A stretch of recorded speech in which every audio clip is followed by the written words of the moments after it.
गौरांग गौरांग गौरांग गौरांग गौरांग गौरांग। हरे कृष्णा। जगन्नाथ लीला अमृत में आप सबका स्वागत है। तो 2 दिन से हम यही श्रवण कर रहे हैं कि भगवान के इस अद्भुत स्वरूप धारण करने के कारण क्या हैं। आज कुछ और कारणों के साथ इस कथा को आगे बढ़ाते हैं। कहते हैं प्रेम जो होता है वो बड़े से बड़े व्यक्ति को अपना बना लेता है और प्रेम का तत्व इतना अद्भुत है, अगर कोई भाषा ना आती हो लेकिन प्रेम की भाषा तो हर कोई समझ लेता है। और भगवत गीता के माध्यम से भगवान श्री कृष्ण भी हमसे प्रेम ही तो मांग रहे हैं। संक्षेप में इतना कहें, जिसके मन में कृष्ण के लिए प्रेम नहीं, वास्तव में वे जीव कहलाने के योग्य नहीं। और यही प्रेम कृष्ण को बांध लेता है।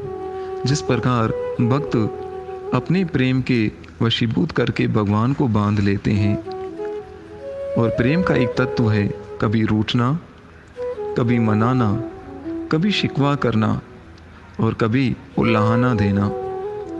इसी प्रकार एक बहुत ही प्रेमी भक्त हुए जिन्होंने भगवान को ये उल्लाहना दिया कि प्रभु आपको क्या मालूम कि हम जीवों को कितने कष्ट सहन करने पड़ते हैं, और आप तो सदैव क्षीर सागर में शेषशय्या के ऊपर सदैव आनंद की मुद्रा में रहते हो।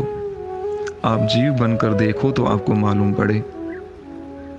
और कल ही हमने ये चर्चा की, भगवान का एक नाम है भावग्राही जनार्दन, जो भक्तों के भाव को स्वीकार करते हैं।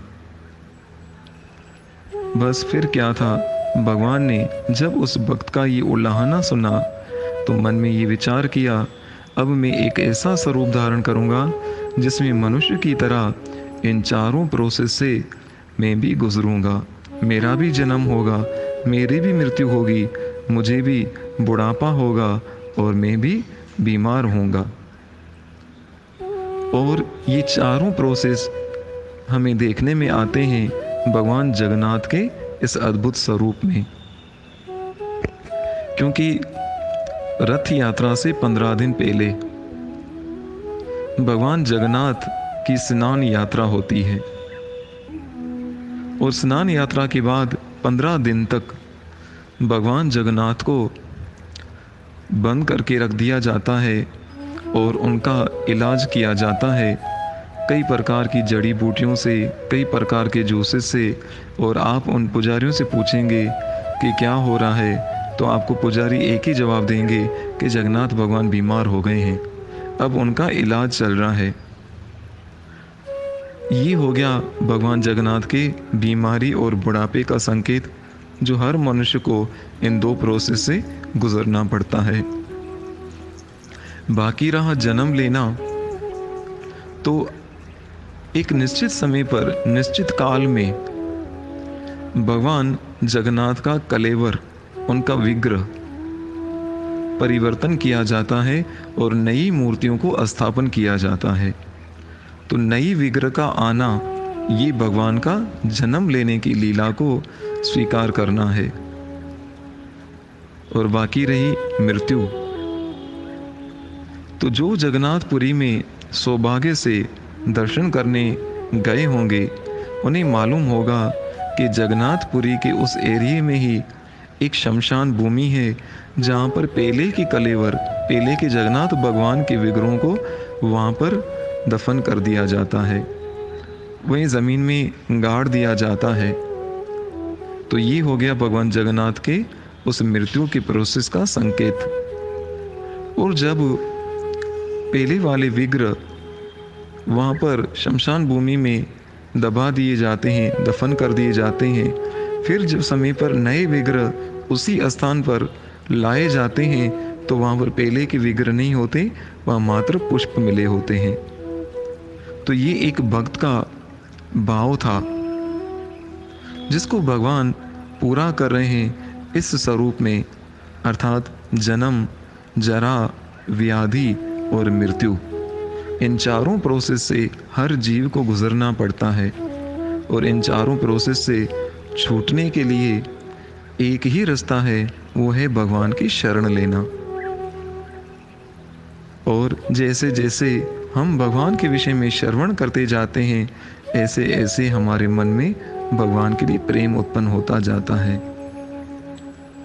और मनुष्य का वास्तव में दुख का कारण यही है कि जीव भगवान से विमुख है। और भगवत गीता में भगवान कहते हैं 15 चैप्टर में, ममेव अंशो जीव लोके जीव भूत सनातनः, कि इस संसार में जितने भी जीव हैं, भगवान श्री कृष्ण स्वयं कह रहे हैं वो सब मेरे शाश्वत अंश हैं।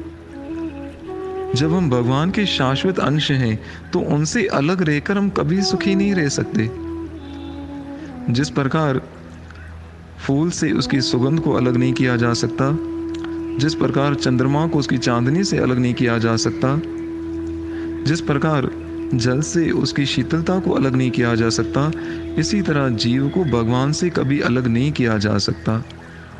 और जिस प्रकार जीव भगवान से अलग होता है तो अपना असली तत्व खो देता है, वो सुख उसका चला जाता है। जिस प्रकार अग्नि के साथ एक चिंगारी जब अलग हो जाती है तो वो खाक बन जाती है और वो किसी काम की नहीं रहती, और वही चिंगारी जब उस आग के साथ मिली रहती है तो उससे हम बहुत लाभ ले सकते हैं। इसी तरह जीव भगवान का शाश्वत अंश है। जब तक वो जीव भगवान से जुड़ता नहीं, तब तक वो कभी आनंद या सुख की प्राप्ति नहीं कर पाता। और हर जीव चाहता है कि मैं सुख को प्राप्त करूं, आनंद को प्राप्त करूं, परंतु वो सही दिशा में उस सुख को तलाश नहीं कर रहा। तो वास्तव में सुखी होना है तो फिर हमें कृष्ण से प्रेम करना पड़ेगा। और जिस जीव में कृष्ण के लिए प्रेम नहीं, वो जीव जीव नहीं है। इसलिए तो कहते हैं सबसे ऊंची प्रेम सगाई, प्रेम के वश अर्जुन रथ हाँक्यो, भूल गए ठकुराई। तो हमें अपना संबंध कृष्ण के साथ जोड़ना चाहिए, प्रेममय संबंध। और भगवान को रिझाना इतना सरल है कि एक तुलसी पत्र, थोड़ा सा जल भी अगर हम भगवान को प्रेम से अर्पण करते हैं तो उसको स्वीकार करते हैं। जबकि संसार को आप पूरा जीवन दे दो तभी आप उनको कभी प्रसन्न नहीं कर पाओगे। तो जहाँ हम संसार को प्रसन्न करने के लिए इतने प्रयास करते हैं, तो क्यों ना थोड़ा सा प्रयास कृष्ण के लिए करें, अवश्य हमारा मनुष्य जीवन सफल होगा। तो भगवान जगन्नाथ का इस स्वरूप को धारण करने का एक कारण ये था। फिर आगे की कड़ी में हम चर्चा करेंगे कि भगवान जगन्नाथ के और भी कुछ कारण हैं जो बहुत ही रहस्यमय और अद्भुत हैं, जिनको श्रवण करने से हमारा जीवन सफल हो सकता है। हरे कृष्णा, धन्यवाद।